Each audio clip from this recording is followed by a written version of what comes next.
జనరల్గా ఈ సీజనల్ టైంలో అయితే వచ్చేసి మోస్ట్ కామన్ న్యూమోనియాస్ వచ్చేస్తాయి అండ్ ఆల్సో డెంగ్యూ డిసీజెస్, ఇవి కూడా డెంగ్యూ ఫీవర్స్ కూడా most common and also followed by viral fevers. Okay, ప్రస్తుతానికైతే మన హాస్పిటల్లో almost 85% of the cases are viral pneumonias, then followed by dengue fevers.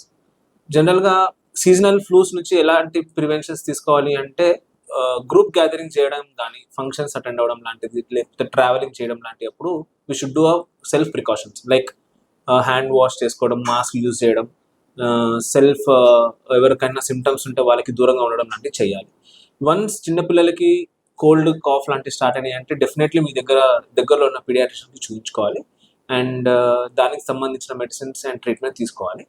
Once cough పెరగడం లాంటిది లేదంటే బ్రీతింగ్ ఫాస్ట్గా తీసుకోవడం లాంటివి జరుగుతున్నవి అంటే దెన్ మీరు బెటర్ పీడియాట్రిషియన్ కన్సల్టేషన్ తీసుకొని దానికి సంబంధించిన బ్లడ్ టెస్ట్లు కానీ, చెస్ట్ ఎక్స్రే లాంటివి కానీ తీసుకొని ఫర్దర్గా చూడాలి.